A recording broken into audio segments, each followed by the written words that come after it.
আপনি কি কখনো ভেবেছেন আল্লাহ যদি কাফের মুশরিকদের এত ধন সম্পদ প্রাচুর্য দিতে পারেন তাহলে আপনাকে কেন দিতে পারবেন না? অবশ্যই পারবেন। তিনি তো আর রাজ্জাক, মহান রিজিকদাতা। কিন্তু প্রশ্ন হল, আপনি কি নেওয়ার যোগ্য হয়েছেন? আপনার হৃদয় কি প্রস্তুত? আপনার ঈমান কি মজবুত? মনে রাখবেন, এই দুনিয়া আসলে একটি পরীক্ষার ময়দান। আল্লাহ পবিত্র কুরআনে বলেছেন, যিনি মৃত্যু ও জীবন সৃষ্টি করেছেন যাতে তোমাদের পরীক্ষা করেন যে তোমাদের মধ্যে কে কর্মে উত্তম। এখানে সবকিছুই পরীক্ষা। আপনার সম্পদ পরীক্ষা, আপনার দারিদ্র্য পরীক্ষা, আপনার সুস্থতা পরীক্ষা, আপনার অসুস্থতাও পরীক্ষা, এমনকি আপনার হাসি কান্না, আপনার সাফল্য ব্যর্থতা সবই পরীক্ষা। যাদের কাছে অনেক কিছু আছে, বিশাল বাড়ি, দামি গাড়ি, ব্যাংকে কোটি টাকা, ব্যবসায়িক সাম্রাজ্য, তাদের পরীক্ষা হলো সবচেয়ে কঠিন। তাদের পরীক্ষা হলো, এই সম্পদ কি তাদের আল্লাহ থেকে দূরে সরিয়ে নিয়ে যাচ্ছে নাকি আল্লাহর কাছে নিয়ে যাচ্ছে। সুখের সময় তারা কি ভুলে যায় যে এসব আসলে আল্লাহর দান? তারা কি অহংকারী হয়ে যায় নাকি বিনয়ী থাকে? তারা কি গরিবদের ঠকায় নাকি তাদের সাহায্য করে? তারা কি হারাম উপায়ে সম্পদ বাড়ায় নাকি হালাল পথে চলে? আল্লাহ বলেন, তোমরা যা কিছু পেয়েছ তা দুনিয়ার জীবনের ভোগ মাত্র, আর আল্লাহর কাছে যা আছে তা উত্তম ও স্থায়ী। আর যারা অভাব কষ্টে দিন কাটাচ্ছেন, যাদের মাসের শেষে হাতে টাকা থাকে না, যাদের স্বপ্ন পূরণ হয় না, তাদেরও পরীক্ষা চলছে। তাদের পরীক্ষা হলো, এই কষ্টের সময় তারা কি আল্লাহর প্রতি সন্তুষ্ট থাকে নাকি অভিযোগ করতে থাকে? তারা কি ধৈর্য ধরে নামাজ রোজা চালিয়ে যায় নাকি আল্লাহকে দোষ দিতে শুরু করে? তারা কি হারাম পথে সম্পদ অর্জনের চেষ্টা করে নাকি হালাল রুজির জন্য সংগ্রাম করতে থাকে? রাসূলুল্লাহ সাল্লাল্লাহু আলাইহি ওয়াসাল্লাম বলেছেন, যে ব্যক্তি ধনী হতে চায় সে যেন তার হৃদয়কে ধনী করে, কারণ প্রকৃত ধনী তো সেই যার হৃদয় সন্তুষ্ট। ভাবুন তো, কি অসাধারণ জীবন দর্শন! সুখে কৃতজ্ঞ, দুঃখে ধৈর্যশীল, এটাই মুমিনের পরিচয়।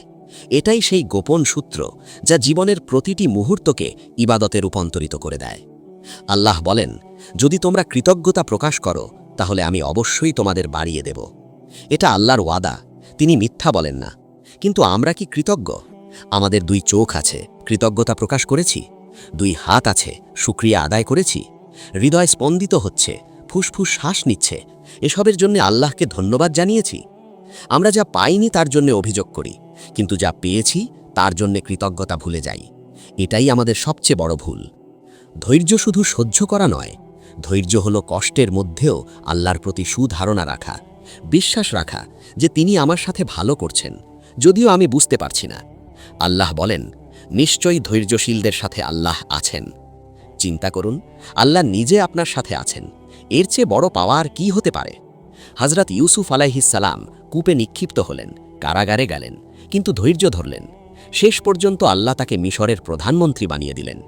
হযরত আইয়ুব আলাইহিস সালাম ভয়াবহ রোগে আক্রান্ত হলেন, সম্পদ হারালেন, কিন্তু আল্লাহর প্রতি অভিযোগ করলেন না। আল্লাহ তাকে আগের চেয়ে বেশি সুস্থতা ও সম্পদ দান করলেন। এখন আসি মূল কথায়, আপনি কিভাবে নেওয়ার যোগ্য হবেন? প্রথমত, আপনার নিয়ত শুদ্ধ করুন। আপনি কেন সম্পদ চান? দেখানোর জন্যে নাকি আল্লাহর রাস্তায় খরচ করার জন্যে, পরিবারের দায়িত্ব পালনের জন্যে? দ্বিতীয়ত, হালাল পথে চেষ্টা চালিয়ে যান। রাসূল সাল্লাল্লাহু আলাইহি ওয়াসাল্লাম বলেছেন, তোমার রিজিক তোমাকে খুঁজে নেবে যেমন তোমার মৃত্যু তোমাকে খুঁজে নেবে। তৃতীয়ত, দান করুন। যতটুকু আছে তা থেকেই দান করুন। রাসূল সাল্লাল্লাহু আলাইহি ওয়াসাল্লাম বলেছেন, সদকা সম্পদ কমায় না।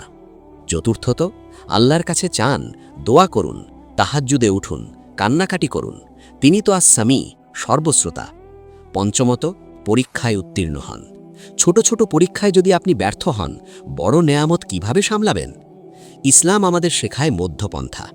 আমরা দুনিয়া ছেড়ে দেব না, আবার দুনিয়াতেই ডুবে যাব না। আল্লাহ বলেন, আর আখিরাতের মধ্যে যা আল্লাহ তোমাকে দিয়েছেন তা অনুসন্ধান করো, এবং দুনিয়ার থেকে তোমার অংশ ভুলে যেও না।